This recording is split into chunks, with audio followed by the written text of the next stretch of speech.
Nós não imaginávamos, né, Itamar, querido vereador Itamar, que no dia de hoje, além das agendas que já fizemos em Castilho, eu teria a oportunidade de compartilhar com os irmãos o culto de quarta-feira.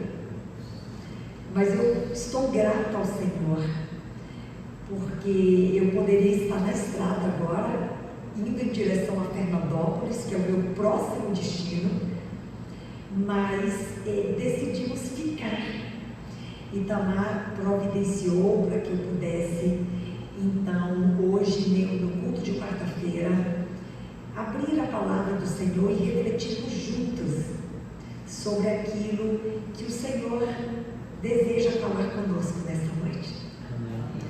Quero agradecer a Deus pela proteção deste dia. Nós percorremos dezenas de quilômetros. O Senhor nos protegeu e tomou outras providências que nós nem imaginávamos. E Ele tomou a providência em nosso favor. E eu tenho gratidão no meu coração. Quero expressar essa gratidão a Deus publicamente e pedir a Ele que nos momentos que se seguem nós possamos aprender um pouco mais sobre lições tão significativas da Bíblia, algumas delas já tão conhecidas, e que nós ressignifiquemos nesta noite os textos bíblicos que vamos meditar juntos. Então eu quero pedir que você abra a sua Bíblia e mantenha a sua Bíblia aberta em Lucas no capítulo 5. A mensagem desta noite, esse óculos quem me emprestou foi a irmã Márcia, que meu óculos acabou de quebrar, então ela me emprestou e deu certinho. Deixa eu colocar aqui. Pronto. Abra sua Bíblia em Lucas, no capítulo 5. São passagens muito conhecidas da vida de Jesus, mas que dizem respeito fundamentalmente sobre uma verdade bíblica, queridos. A de que o nosso Deus é o Deus da inclusão. Nós falamos tanto em inclusão neste tempo. Todos desejamos pertencer. Todos desejamos estar incluídos nos ambientes de convivência humana nos quais estamos inseridos. Nós queremos pertencer a uma família. Nós queremos pertencer a uma igreja, a uma comunidade de fé. Nós queremos pertencer ao nosso ambiente de trabalho. E há trabalhadores que apenas desempenham funções, mas não se sentem parte, pertencentes àquela empresa, àquele ambiente de trabalho, na escola. Os alunos querem pertencer. É tão ruim quando as pessoas discriminam, quando as pessoas excluem o outro em qualquer relação humana, queridos. Então, a mensagem de Lucas 5, e eu nasci na igreja adventista, e meu filho, Oliver, é a 4ª geração de adventistas da nossa família.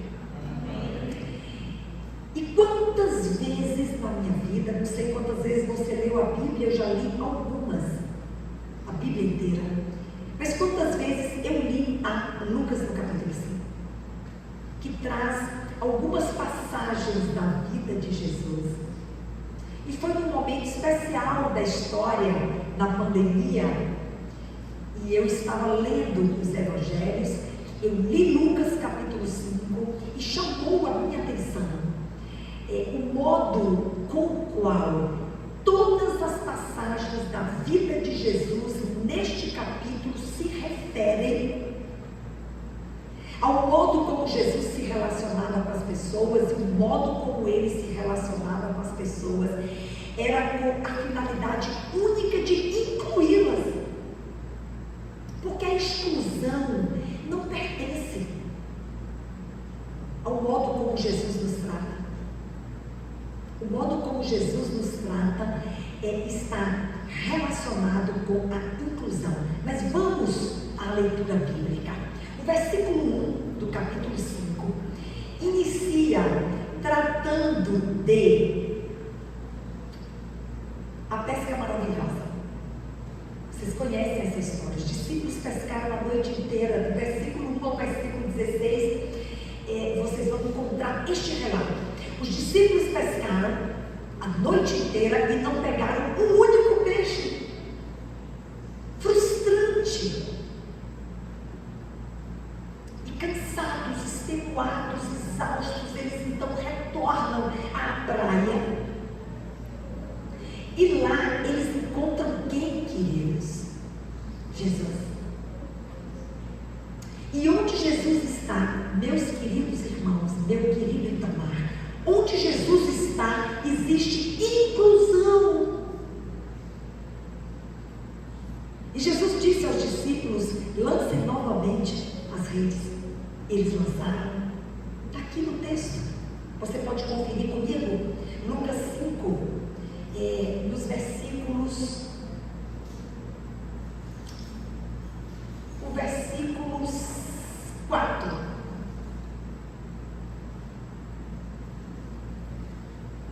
Quando acabou de falar, disse a Simão: faze-te ao largo e lançai as vossas redes para pescar. Foi a ordem de Jesus, foi a palavra dele, que estava junto àquele lago, que no versículo 1 menciona o nome do lago, era o Lago de Genezaré. Lá Jesus estava, no verso 4, então, ele disse: faze-te ao largo e lançai novamente as vossas redes para pescar.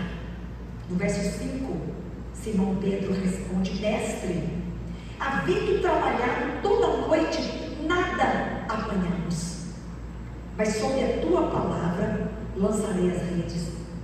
E o verso 6, isto fazendo, apanharam grande quantidade de peixes e rompiam-se-lhes as redes. Embora a primeira passagem de Lucas capítulo 5 se refira a peixes e não a homens, mas é uma história de inclusão e representa exatamente o que eu gostaria de refletir com a igreja nesta noite. Onde Jesus está, existe inclusão. Quantas vezes, queridos, nós lançamos as nossas redes e não apanhamos nada? Voltamos de uma campanha evangelística, lançamos insistentemente as redes e não apanhamos nada.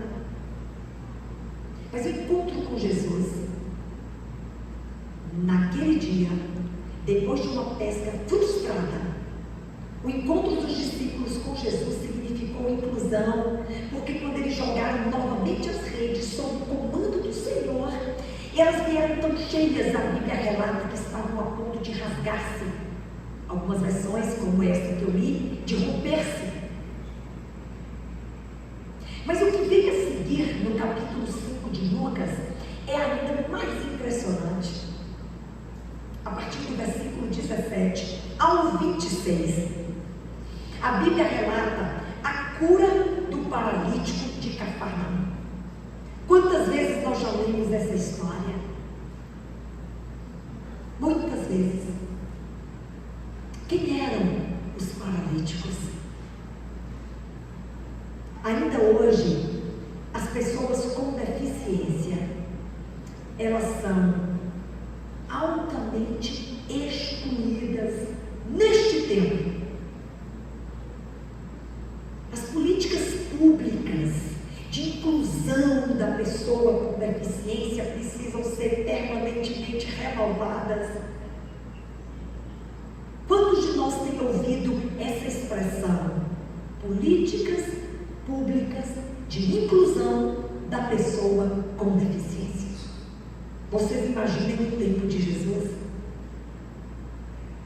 As pessoas com deficiência, elas eram completamente excluídas. Aliás, eram tidas como amaldiçoadas. Se nasceu paralítico, se nasceu com uma deficiência, é um amaldiçoado. É um excluído. Vocês se lembram da história do tanque de Betesda? Em que os paralíticos ficavam ao redor do tanque, aguardando que as águas se agitassem. E aquele que primeiro alcançasse a água e se banhasse nela, ficaria curado. E naquele dia, queridos,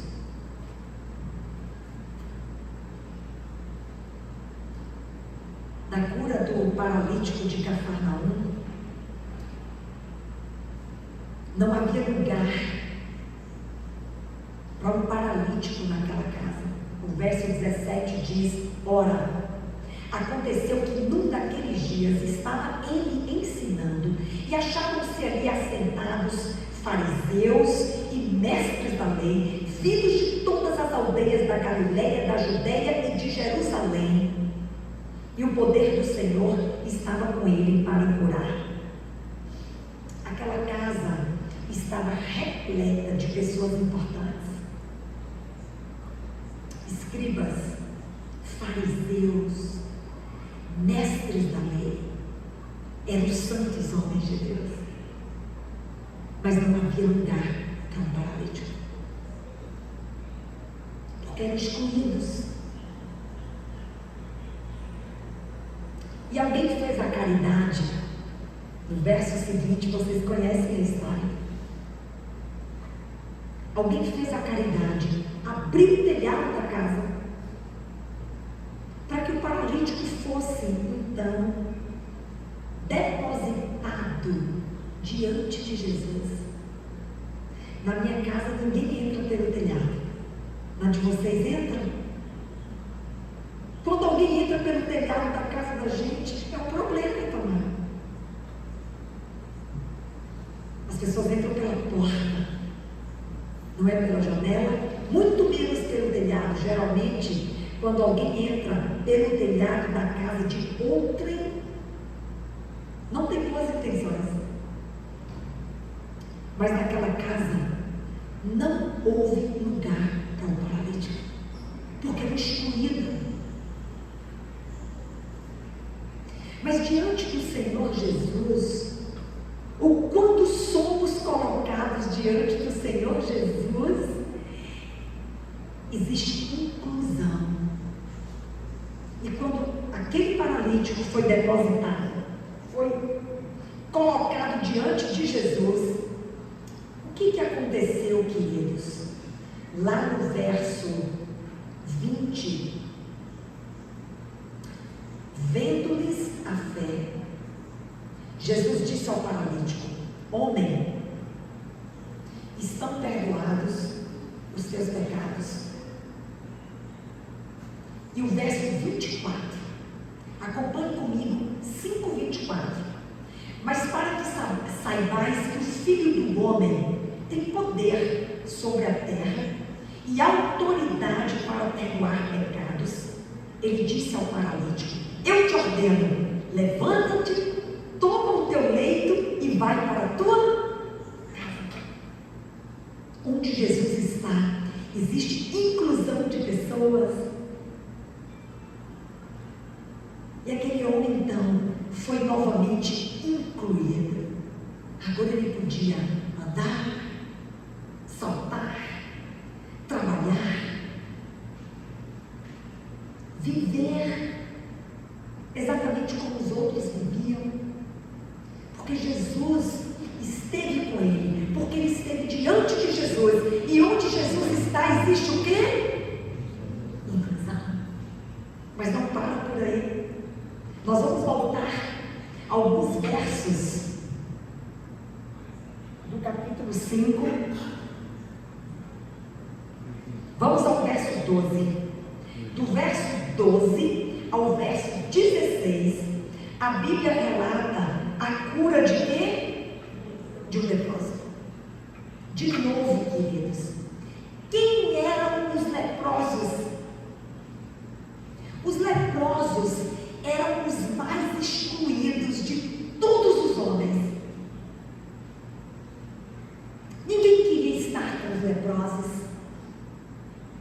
Os leprosos não podiam mais conviver em família. Os leprosos não podiam mais frequentar a sinagoga. Os leprosos não podiam mais trabalhar. Eles ficavam à margem das estradas, nos valados, nas cavernas, tendo seus corpos carcomidos pela doença, esperando tão somente a morte chegar. Eram os mais excluídos de todos os homens.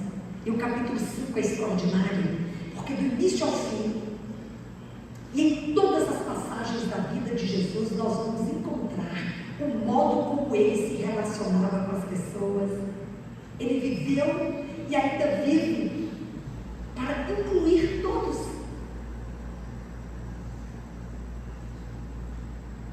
E o leproso, aqui no verso, o leproso no verso 12, ele faz como que uma pergunta para Jesus. Embora o texto pareça uma afirmação, o sentimento é de que ele estava perguntando Jesus. O verso 12 diz: aconteceu que, estando ele numa das cidades, veio à sua presença um homem coberto de lepra. E ao ver Jesus, prostrou-se com o rosto em terra e suplicou-lhe: Senhor, se quiseres, podes purificar-me. Pela resposta de Jesus no verso 13,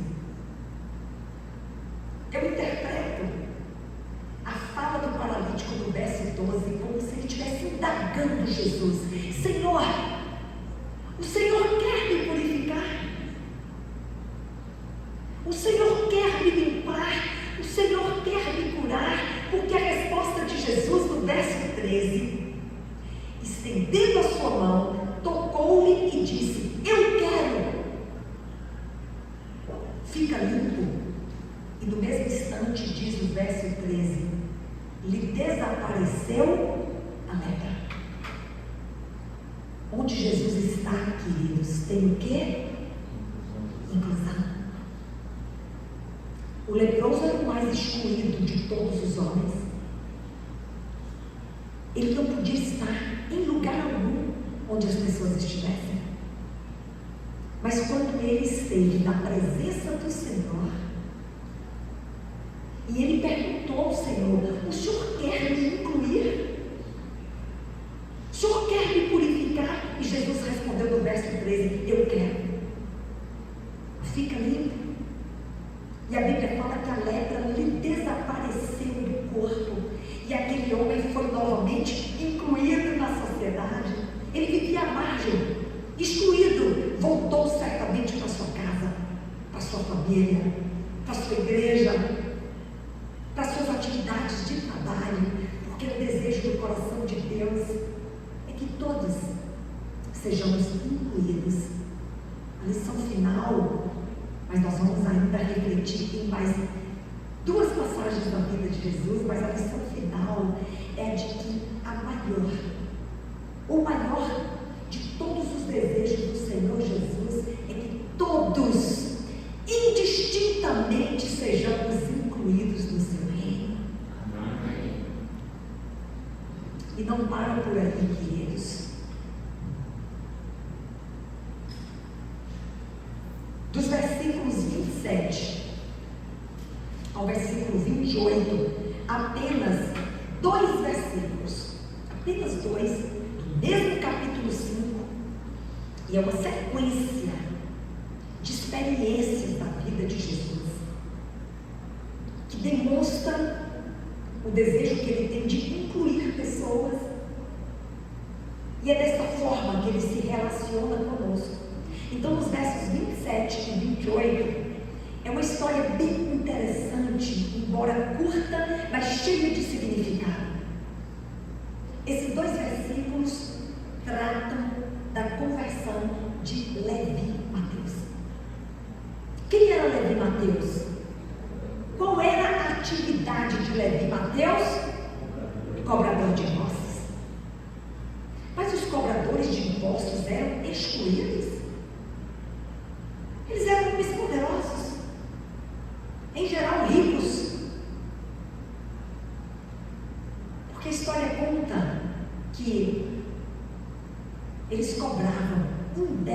absurdamente impostos. Cobravam mais do que eles deveriam cobrar, e a sociedade rejeitava os cobradores de impostos. Não eram paralíticos, não eram leprosos, mas eram excluídos, e provavelmente eles só conviviam entre si, cobradores de impostos com cobradores de impostos.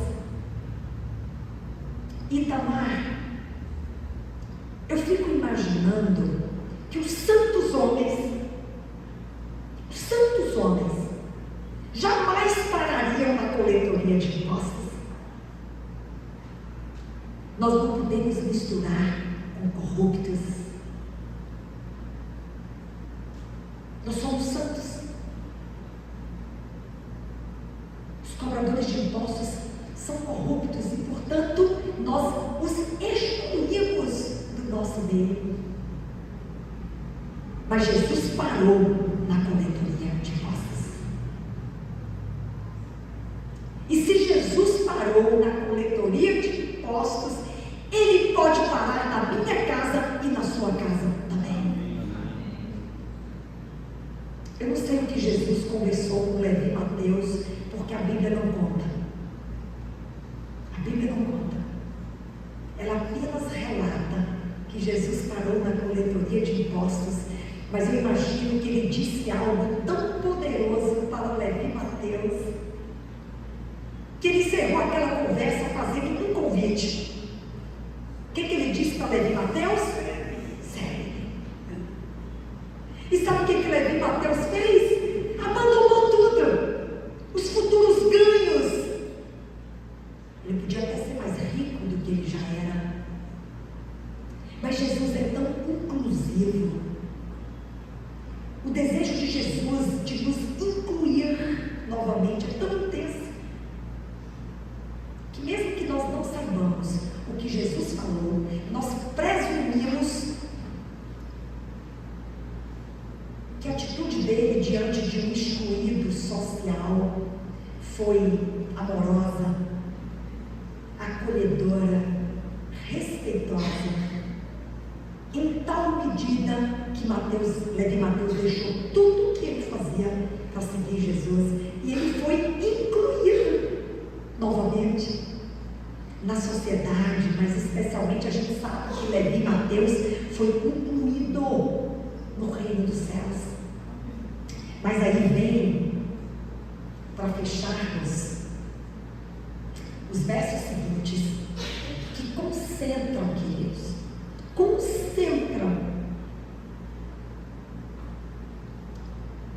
a mensagem desta noite. Mas antes de lermos os últimos versículos, eu queria fazer uma breve reflexão com vocês sobre um tema que nos desafia como igreja.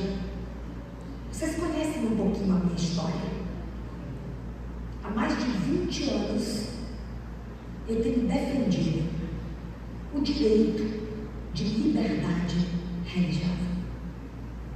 A Igreja Adventista talvez seja a única organização religiosa no mundo que se dedica à defesa da liberdade religiosa de todas as pessoas e em todos os lugares. Nós não defendemos liberdade religiosa apenas para nós mesmos. E por que a Igreja Adventista se dedica a defender a liberdade religiosa dos outros? Não basta defender a sua própria liberdade religiosa, não basta.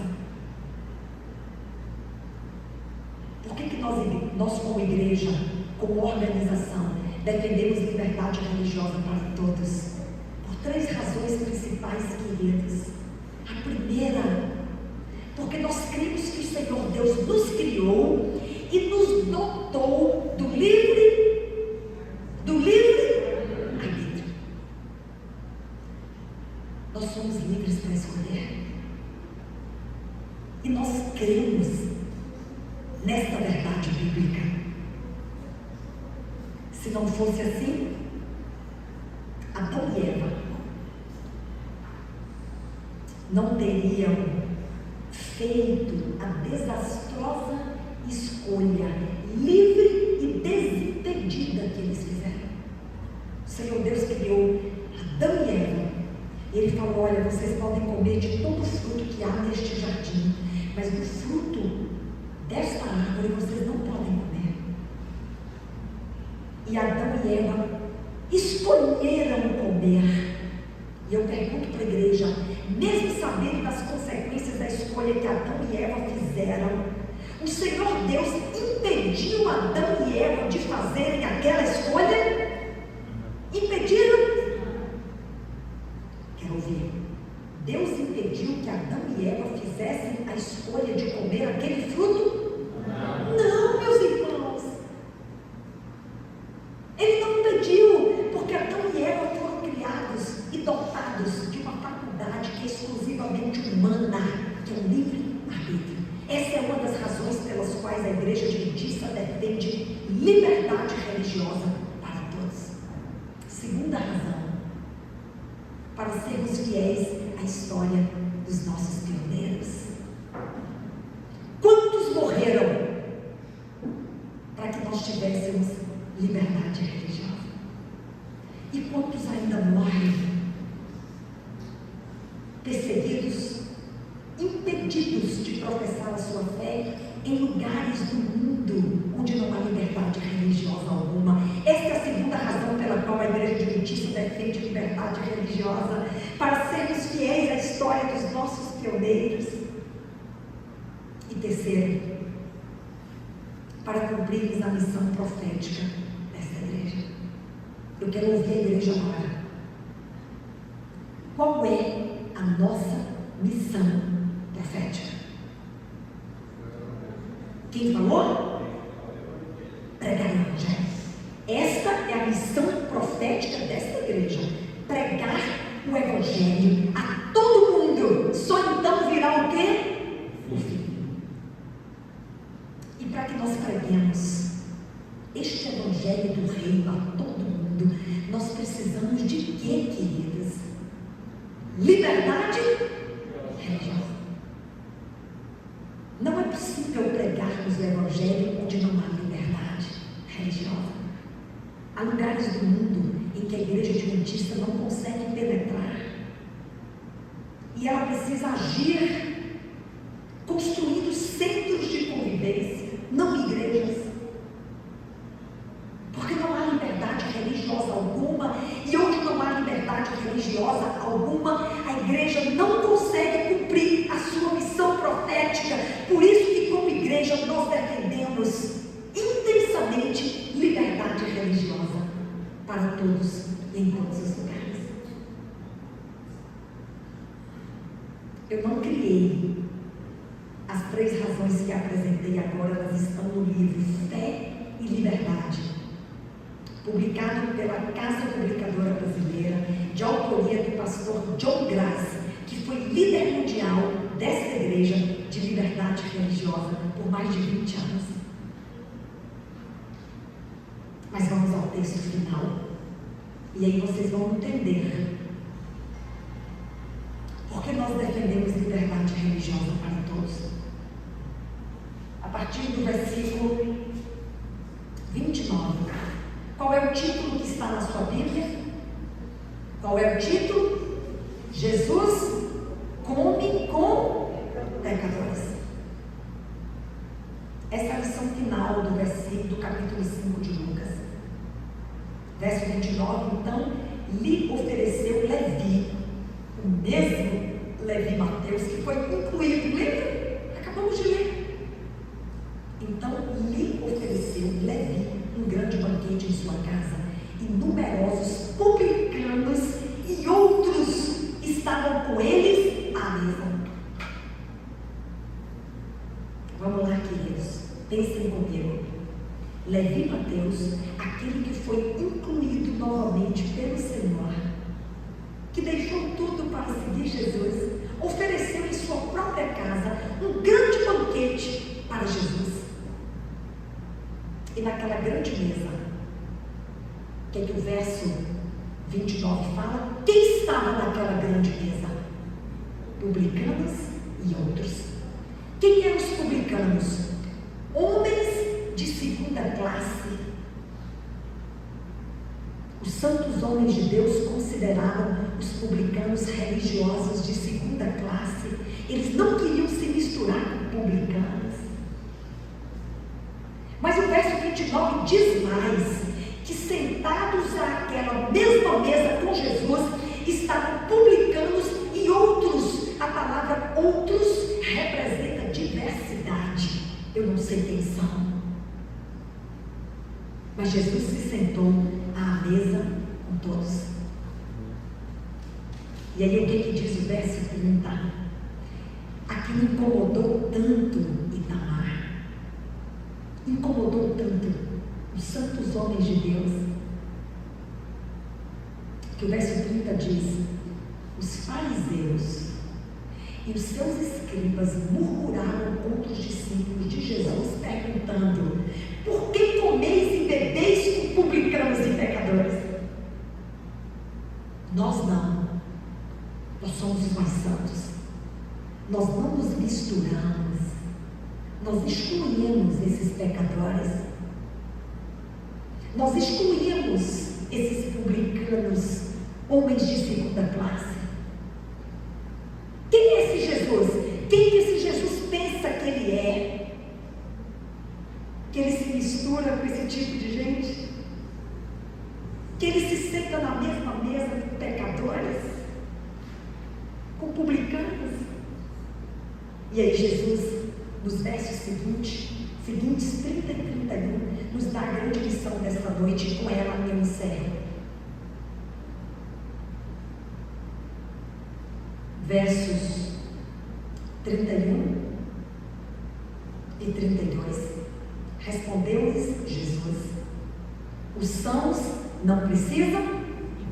Não precisam? E sim os doentes. E o verso 32: eu não vim chamar justos, eu vim chamar pecadores ao arrependimento. Vocês entenderam a lição desta noite?